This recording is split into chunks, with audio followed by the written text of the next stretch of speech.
हमारे समस्त अभ्यागत आप सभी धर्मानुरागियों के समक्ष बहुत मोटी आवाज दे रहे हैं।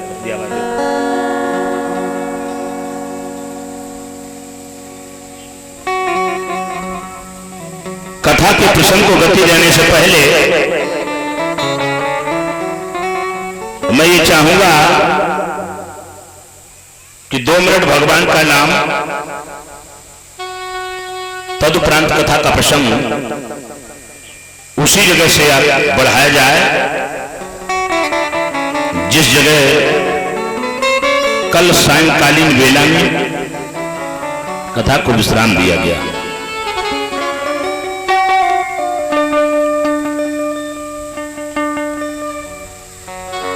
आए तो 2 मिनट भगवान का नाम, तदुपरांत कथा का प्रसंग।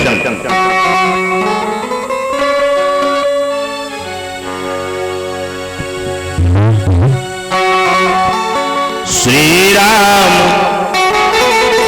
जय राम जय जय राम, श्री राम जय राम जय जय राम,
बने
भैया एक बार सेटिंग करके क्या है काम नहीं यहाँ तो नहीं वहीं से बंद हुआ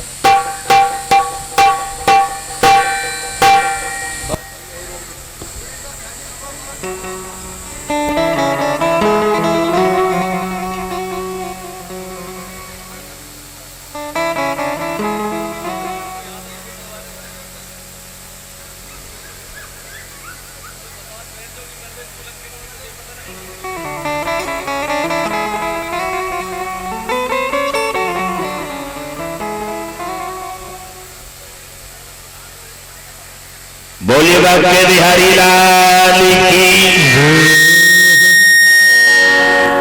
बस हम बोलेंगे तो ये सीटी बोलेगा।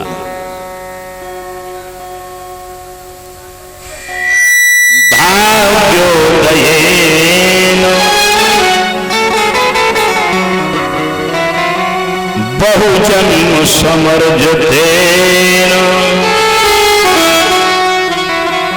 सत्संगमं च लभते पुरुषो यदा वै अज्ञानहेतुकृत्यमो मदान्धकारनाशम्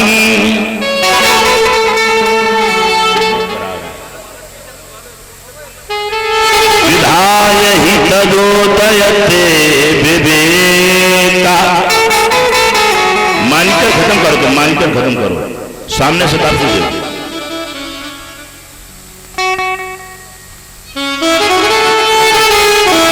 भाग्योदयेन बहुजन्म समर्जते। महामना श्री सूची महाराज कहते हैं इंसान की एक नहीं बहुत से जन्मों के जब भाग्योदय, बहुजन्म एक जन्म नहीं बहुजन्म बहुत से जन्म, बहुत से जन्मों के जब भाग उदय हुआ करते हैं तब कहीं इंसान को सत्संगमं च लभते पुरुषो यदा वै। इस इंसान को, इस पुरुष को तब कहीं सत्संग प्राप्त होता है जब उसके बहुत से जन्मों के भाग उदय होते हैं। अज्ञान हेतु कृत मोह मदांधकार नाशम, मद रूपी अंधकार, अज्ञान रूपी अंधकार, इनका नाश करने के लिए परमात्मा हमारे आपके ऊपर अहेतु की कृपा करता है। भागवत में एक श्लोक और आया, जन्मांतर भवेत पुण्यम तदा भागवतम लभेत। जिसके जन्म जन्मांतर के पुण्य उदय होते हैं उसे ही भागवत प्राप्त होती है। अच्छा एक बात और बताएं, जिसके जन्म जन्मांतर के पुण्य उदय होते हैं उन्हें तो भागवत प्राप्त होती है, और जिस पंडित के भाग फूटते हैं उसे ऐसे माय प्राप्त होते हैं। ये बात हकीकत है। न जाने सेटिंग नहीं बना पा रहे हो, कैसी आवाज दे रहे हो तुम, रोज बजाते हो तुम लोग, हम भी रोज गाते हैं सब लोग माइकों में, समझे में नहीं आता तुम्हारा कैसा माइक है, और तुम मुझे पकड़ ही नहीं पा रहे हो, तुम क्या चाह रहे हैं। ये इतनी जोर से बजा रहे हो जैसे कुआ में बोल रहे हो। भाषा तीखी होनी चाहिए। माइक में अगर बैठी हो, गला भी बैठा हो, तो माइक ऐसा होता है कि अपने आप गला खोल देता है, और तुम्हारा माइक ऐसा है कि खोले हुए गले को बैठाने की कोशिश कर रहा है। थोड़ा सुधारो, ये तो इसमें बड़े बड़े बॉक्स लगे हैं तो आवाज पतली नहीं कर पा रहे। हमारे गले में बेस स्वयं पड़ा है, कुदरती पड़ा है, इसलिए इसमें अपने यंत्र में बेस न डाला।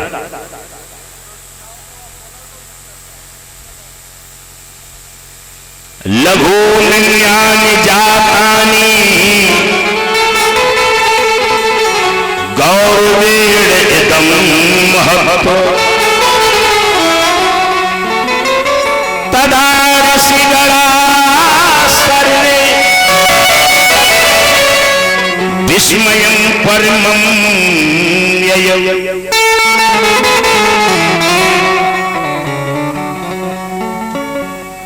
इस छोटे से महापुराण में, श्रीमद् भागवत महापुराण में 18,000 श्लोक हैं, जबकि स्कंद पुराण में 55,000 श्लोक हैं।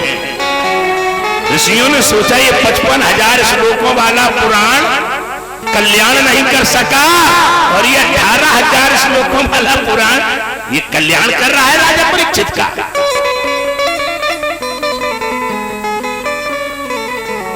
तो विस्मयं परमं ययौ, समस्त ऋषियों को विस्मय हो गया।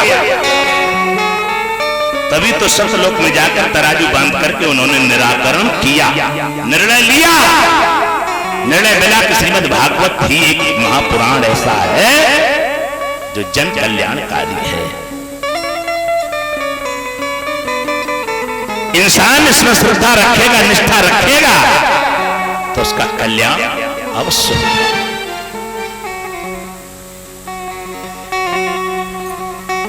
ये नारद जी को सनकाद ऋषियों ने कथा सुनाई थी, और ये बात कल सनकाद ऋषियों ने कथा कहने के लिए नारद जी को आश्वासन दिया, और यही बात छोड़ा।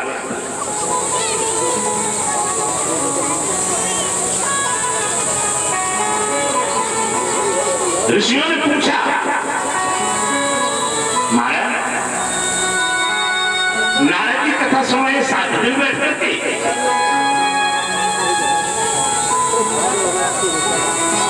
लोके विग्रह मुक्तस्य नारद अस्थिरस्य च विधस्त्रवे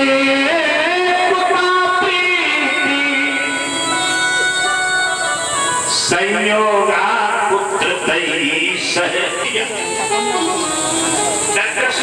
नारदम, नारद जी को देख करके ये सरकार ऋषि नारद जी से कहने लगे, कथम ब्रह्मन् दीन मुक्त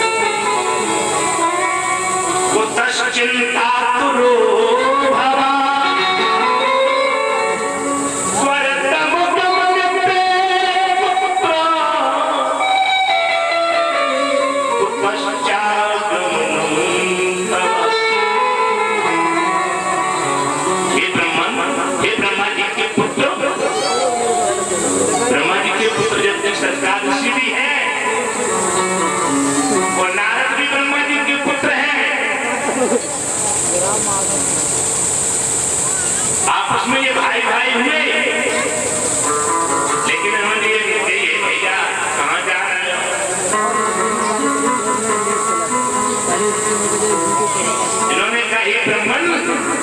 कहाँ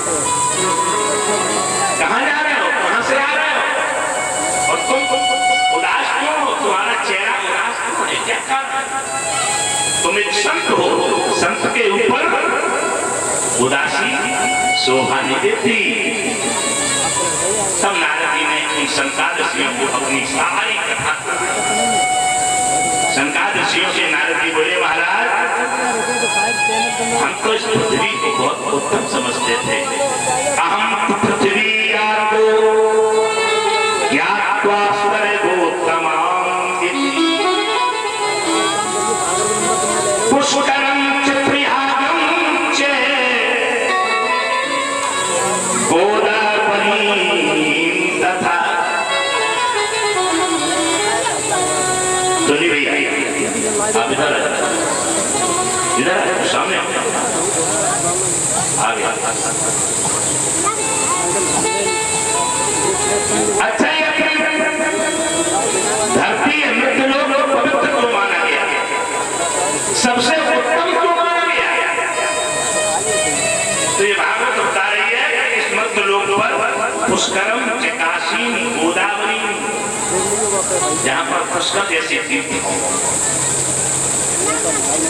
गंगा यमुना जैसी पवित्र नदियां,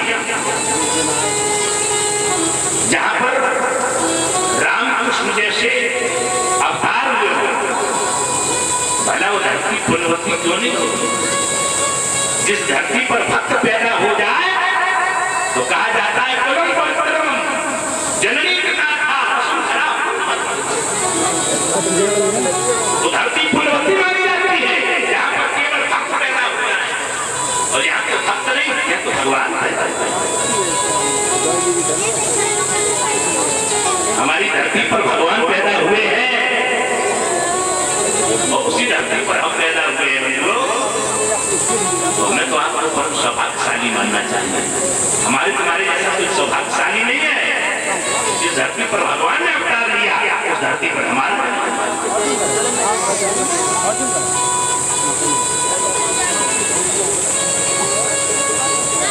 नारद जी ने कहा कि मैं इस धरती को पुण्यवती मानता था, और घूमने जब आया इस धरती पर, मैंने धरती पर देखा सारा प्राणी क्लेश से समन्वित हो गया, दुखी हो गया। सर्वे जनान नाना क्लेश समन्वितान, सभी जन नाना प्रकार के क्लेशों में समन्वित है। हम धराधाम को देखते देखते आगे बढ़ते चले गए, कहां पहुंचे? वृंदावन।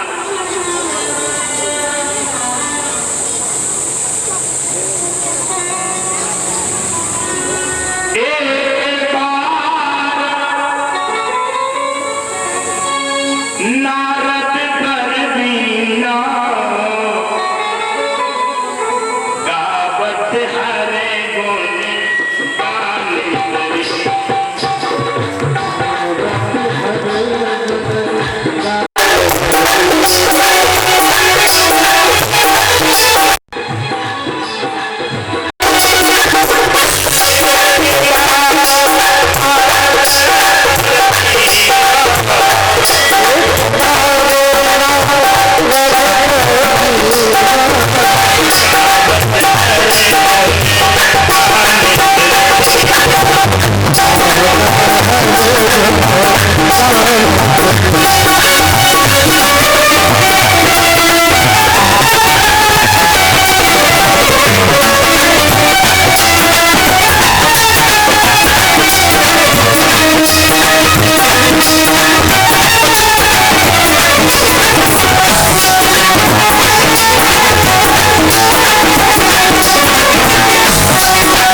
गाने वृंदावन में जाकर के नारद कहने लगे, महाराज मैंने वहां पर एक आश्चर्य देखा। क्या आश्चर्य देखा? तत्राश्चर्यं मया दृष्ट्वा श्रूयतां तन्मुनीश्वरः एकात्मकर्णी तत्र निशन्या खिन्नमानिशा। मैंने वहां जाकर के एक आश्चर्य देखा, और आश्चर्य में क्या देखता हूं कि एक तरुणी नौजवान युवती, एक लड़की जो जवान है, और वो खिन्न चित्त से बैठी हुई है। उसके पास में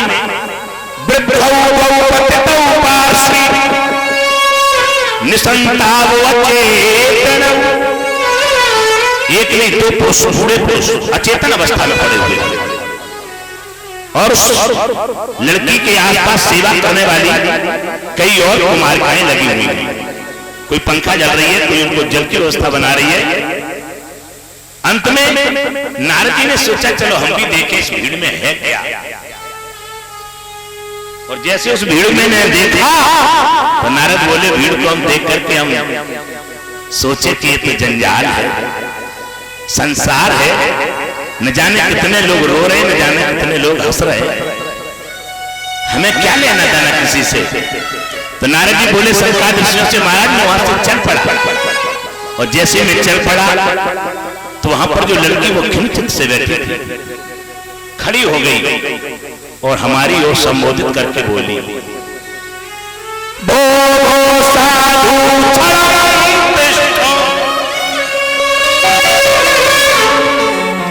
मम चिंता विनाशया दर्शनम तव लोकस्य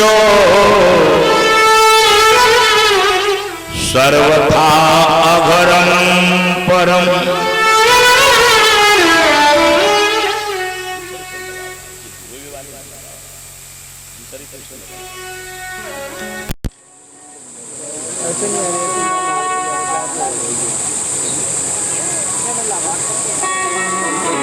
लड़की बोली, क्या बोली? कि जरा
देवऋषि नारद बोले, जब उस लड़की ने हमसे ये कहा कि जरा ठहर जाओ, तो पर मेरा भी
नारद जी बोले,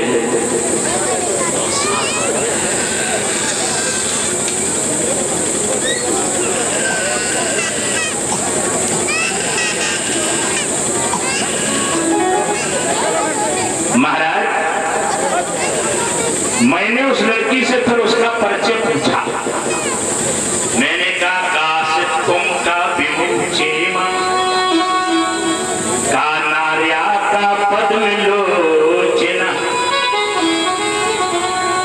हे देवी, तुम कौन? तुम्हारा परिचय क्या है?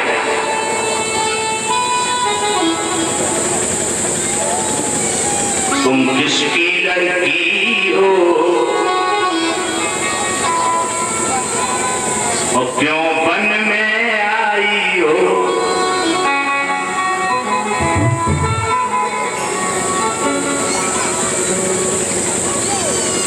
तेरा क्या है पता? तेरा कौन है पिता? तुम किसकी जियाई हो? तुम्हारा पिता कौन है और तुम्हारा पता क्या है?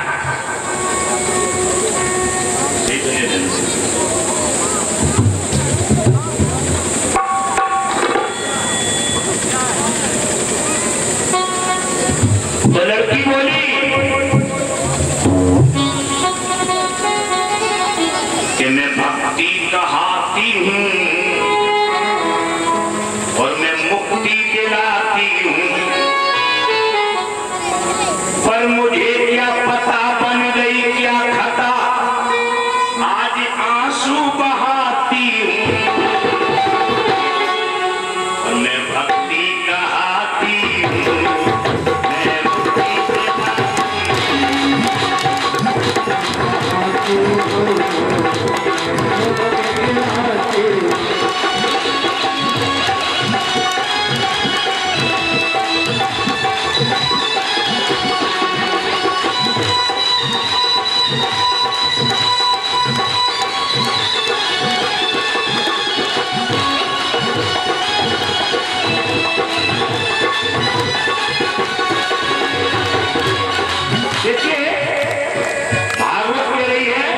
इस भक्ति ने अपना परिचय दिया।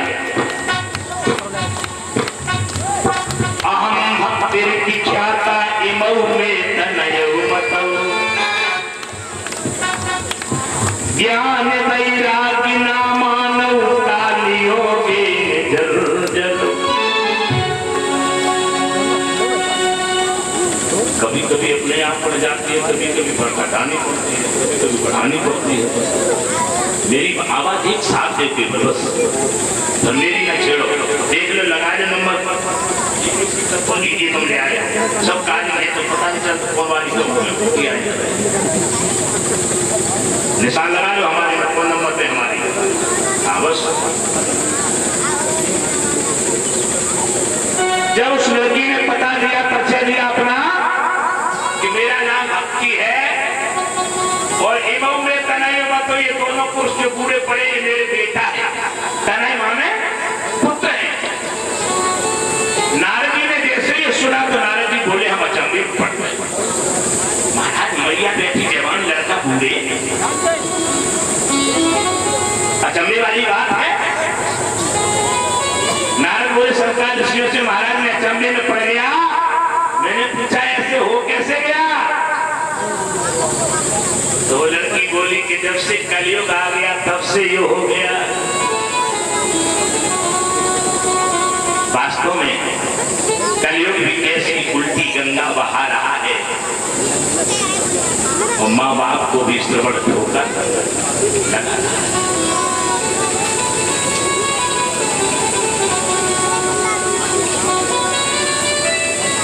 आज हम देख रहे हैं कि कलयुग में पिता इतने पूरे नहीं लग रहे जितने बच्चे पूरे लगने लगे। ये कलयुग का प्रभाव। अभी बाप के बाल पाँव काले हो, लड़का पाँव काई तरह हो, बोलो वृंदावन दिखाई लाल भाई लड़का पहले पूरा हो। ये सब कलयुगी का प्रभाव है। तो भक्ति बोली महाराज जब कलयुग को राजा परीक्षित ने राखो खाए, इससे बढ़िया तो ये रहता कि कलयुग को नहीं रहने दिया जाता। तब नारद जी ने भक्ति को समझाया कि राजा परीक्षित ने कलयुग को रहने के लिए इसलिए नहीं दिया था। राजा परीक्षित को ये पता नहीं था कि कलयुग को हम 4 जगह देंगे और ये पूरे संसार में कब्जा कर लेगा। राजा ने तो भला चाहा था कि मेरी प्रजा का भला होगा। कलयुग में एक महान को देखा था कि कलयुग केवल नाम और हारा और सुमिर सुमिर नर उतरे पारा एका कारण कर्म दृष्टवा सार सार निरसम। केवल एक ही सार गुण ये देख करके राजा परीक्षित ने कलयुग को बात दिया था। लेकिन उन्हें क्या पता था कि कलयुग के बसने पर, कलयुग के आने पर सारी प्रजा कलयुग में हो जाएगी, सारी संतानें कलयुगी हो जाएंगी। कलयुग का इतना प्रभाव पड़ जाएगा कि कलयुग के सामने सतयुग द्वापर त्रेता की संतानें मूक हो जाएंगी। याद रखना मेरे बंधुओं। नारद जी कहने लगे महाराज मैंने उस लड़की से पूछा कि तुम अपना पूरा परिचय दो। तो लड़की ने कहा मैं द्रविड़ देश में पैदा हुई हूँ, कर्नाटक में पली हूँ, महाराष्ट्र में सम्मानित हुई हूँ, गुजरात में जब मैं पहुंची तो मैं बूढ़ी हो गई, मैं वृद्धा हो गई और मेरे बच्चे जवान बने रहे। हम उस वृंदावन को छोड़ करके, वो गुजरात को छोड़ करके वृंदावन की ओर बढ़ी और वृंदावन में जब आई तो मैं नवयुवती बन गई। वृंदावनम पुनः प्राप्य नवीने स्वरूपिणी जाता हम युवती सम्यक प्रेज्य रूपा कुसाम्प्रता। हम वृंदावन में आई तो मैं जवान हो गई, तब से मैं वृंदावन की भूमि प्रशंसा करती हूँ। और वास्तव में आज जो भक्ति वृंदावन में है ऐसी भक्ति कहीं और नहीं मिलेगी। वृंदावन की भक्ति ही अलौकिक है। वहां पर ज्ञान की इतनी महानता नहीं है, वैराग्य की इतनी महानता नहीं है। आप वृंदावन में ज्ञानी हो या ना हो, वैरागी हो या ना हो, पर भक्ति में हो जाओ, भक्ति में रसाभोर हो जाओ तो याद रखना मेरे बंधु वृंदावन का पूर्ण आनंद मिलेगा और वृंदावन का राजा तुम पर समरिया बीत जाएगा। केवल भक्ति होनी चाहिए, भक्ति।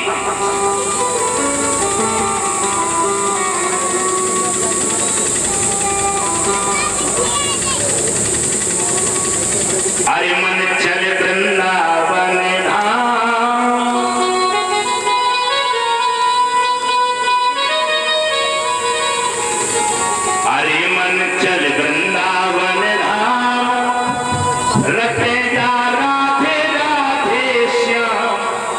मिलेंगे कुंज बिहारी ओढ़ कर कांवर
नारद जी से कि हे ज्ञान मंत्र के धन मंत्र इनकी नारी देखे जाना मरते हैं दोनों ये मानो इनको कुछ दवा बता जाना।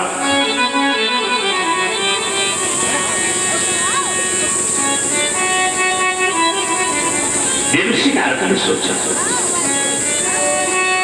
कि लाओ इनको जला दिया जाए। मुखेन करणांत संयोज्य देवर्षि नारद ने अपना मुख उनके कानों से लगाया और उनके कान में चिल्लाया, रे वैराग्य प्रबुद्धताम रे ज्ञानम प्रबुद्धताम। हे ज्ञान उठो, हे वैराग उठो। पर वो नहीं उठे। नारद जी बोले महाराज जब वो नहीं उठे तो मैंने गीता और वेदों के मंत्र पढ़े, कृष्ण ने गीता वेद के उन पर किए प्रयोग, खाली गए निशान पर मिटा न मानस रोग।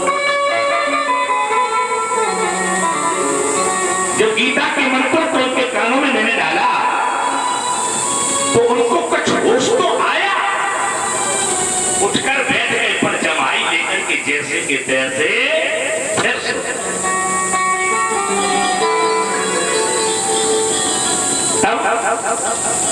तब महाराज वहां पर आकाशवाणी होती है। उसी समय आकाश से आई एक आवाज, सत्कर्म करो तुम हे मुनि, तब पूर्ण हो।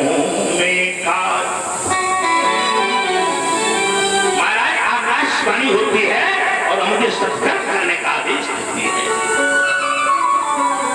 देवसी नारद सरकार जी को अपनी पूरी प्रीति बता रहे हैं। नारद जी ने कहा महाराज मैं आकाशवाणी को सुनकर के सत्संग के तरह गया कि सत्कर्म का मतलब क्या है, आज दिन तक हम नहीं जान पाए। तो देवमणि ने कहा कि सत्कर्म का मतलब तुम्हें ऋषि और महात्मा लोग बताएंगे।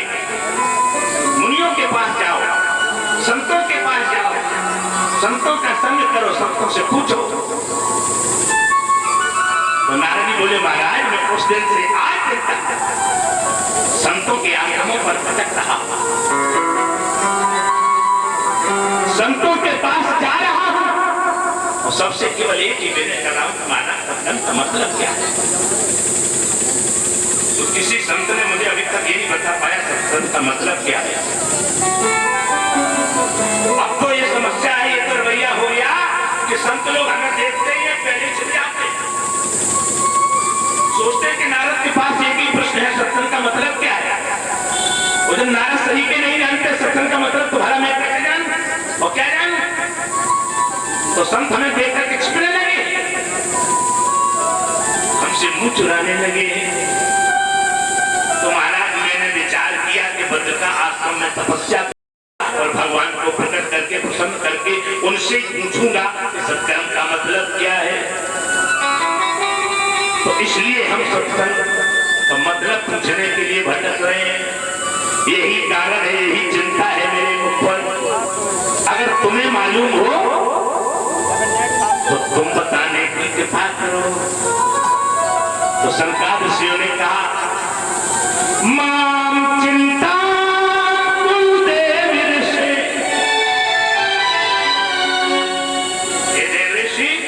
चिंता न करो, सत्कर्म का मतलब पहले से विद्यमान है।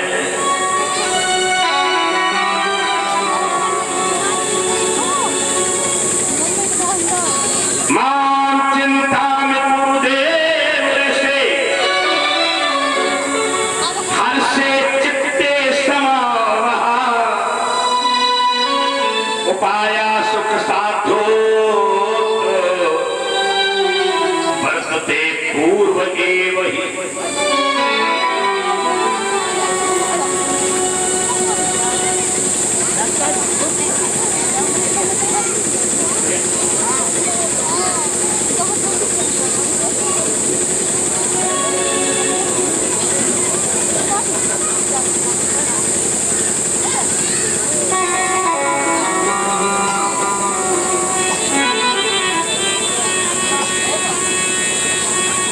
सरकार ऋषियों ने कहा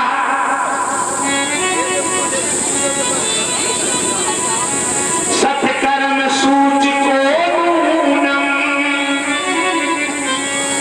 ज्ञान यज्ञ स्मृतो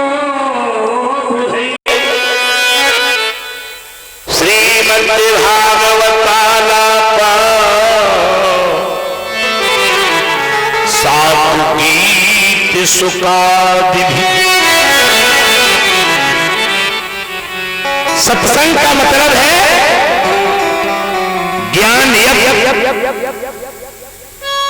संकार ऋषियों ने नारद को बताया सत्संग का मतलब होता है ज्ञान यज्ञ और ज्ञान यज्ञ का मतलब होता है श्रीमद् भागवतालापः। श्रीमद् भागवत अलापिए, यानी श्रीमद् भागवत सुनने के लिए नहीं कहा गया, गाइए।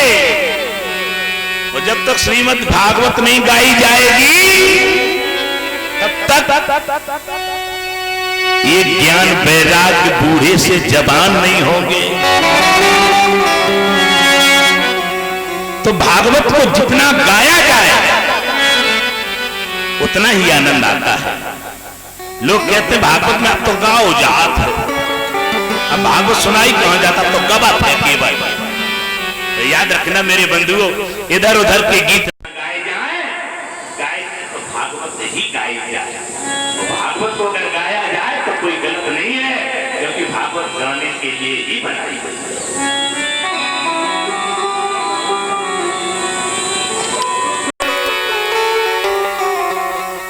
नारद जी को इस बात पर भरोसा नहीं हुआ।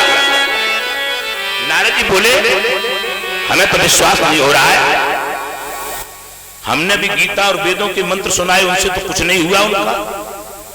थोड़े बहुत जागे और ज्यों फिर सो गए। तो भागवत में कोई ज्यादा बड़ा तत्व है, ताकत है क्या?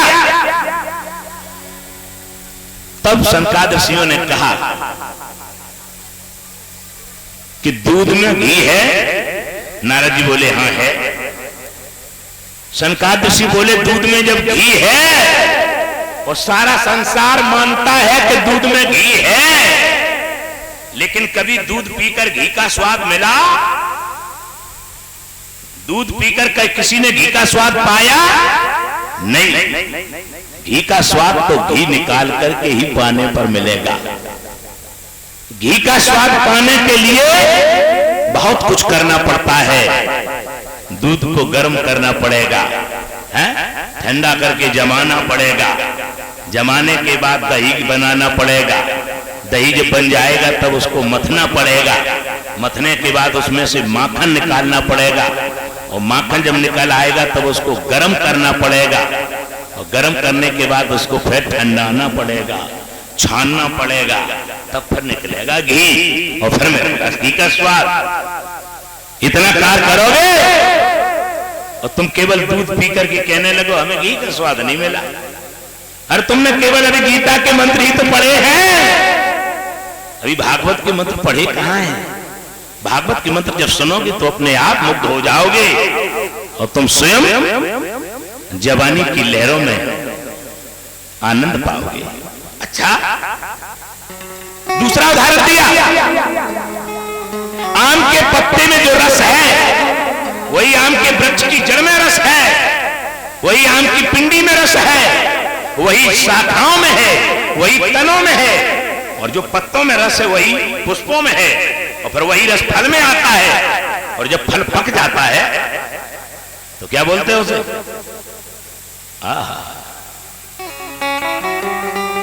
उसे टपका बोलते हैं ना। अरे वो अपने यहां टपका बोलते हैं, और इनके बुंदेलखंड में पके हुए आम को कहते हैं साएं। बुंदेलखंड को मेरे बंधुओं, आम अगर मिल जाए तो वे आम नहीं कहते, कहेंगे साएं। साएं खाएं, अब मिले तब तो खाएं।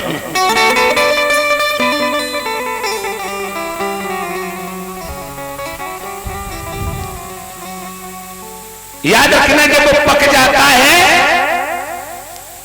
और पकने पर जब खाओ उस रस को, पाओ उस रस को, तो आनंद कुछ और ही आता है। और जबकि कभी भी आम के पत्ते को चबाने से वो रस स्वाद नहीं मिला। तीसरा उदाहरण, गन्ना के रस को गर्म करने पर गुड़ बनाया गया, और गुड़ जब बना तो गुड़ को और गर्म किया गया तो खांड बनाई गई, और खांड से शक्कर बनी, शक्कर से फिर चीनी बनी। चीनी और शक्कर में अंतर है। आप लोग सोच रहे हो शक्कर और चीनी एक ही बात। शक्कर बड़े दाने की होती है, जो बड़े बड़े दाने की हो से शक्कर बोलते हैं, और कई एक दाने मिलकर के झुंसे बने रहते हैं कभी कभी, उसे खाड़ बोलते हैं। और बिल्कुल जो पतली हो जाती महीने के एक दाना, उसे चीनी बोलते हैं। और चीनी को पकाने से मेरे बंधु तब कई मिश्री बनती है, तो बने गन्ना के रस से ही है। वो गन्ना के रस से ही मिश्री तैयार हुई है, लेकिन गन्ना के रस को पीने से या गन्ना को चौंकने से कभी भी मिश्री का स्वाद नहीं मिला है। तो नारद जी की शंका दूर हो जाती है, नारद जी तैयार हो जाते हैं और नारद कहने लगे, महाराज ज्ञान यज्ञम कर्ष्यामि सुख शास्त्र कथोज्वलम भक्ति ज्ञान विरागाणाम स्थापनार्थम प्रयत्नतः। महाराज हम तुम्हारे वचनों पर आश्वस्त हो गए हैं, हमें विश्वास है। अब हम ज्ञान यज्ञ अवश्य करवाएंगे, लेकिन वो करवाएं कहां? लेकिन करवाएंगे आपसे, ये आपको ही अनुष्ठान करना होगा, वक्ता आपको ही बनना होगा। तो सनक सनंदन सनातन एवं सनत कुमार ये चारों बाल ऋषि हरिद्वार में जाकर आनंद नामक घाट पर इस कथा को सुनते हैं। देवर्षि नारद वहां पर परीक्षित बनकर के बैठे हैं। श्रोता जन आ गए, भीड़ बहुत काफी है, लेकिन बंधुओं सनकादिक ऋषियों ने कथा प्रारंभ की। सदा सेव्या श्रीमद् भागवती कथा यस्या श्रवण मात्रेण हरिश्चित्तम समाश्रयेत्। श्रीमद् भागवत का कथा हमेशा कथा का सेवन करना चाहिए। इसका सेवन मात्र से ही परमात्मा के चरणों में हमारा मन लग जाता है, मन लग जाता है।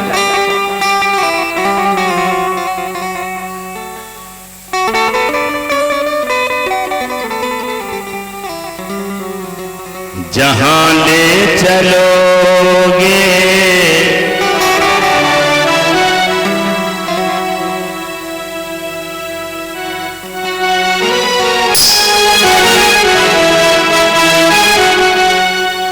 अरे जहां ले चलोगे वहीं में चलो।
वही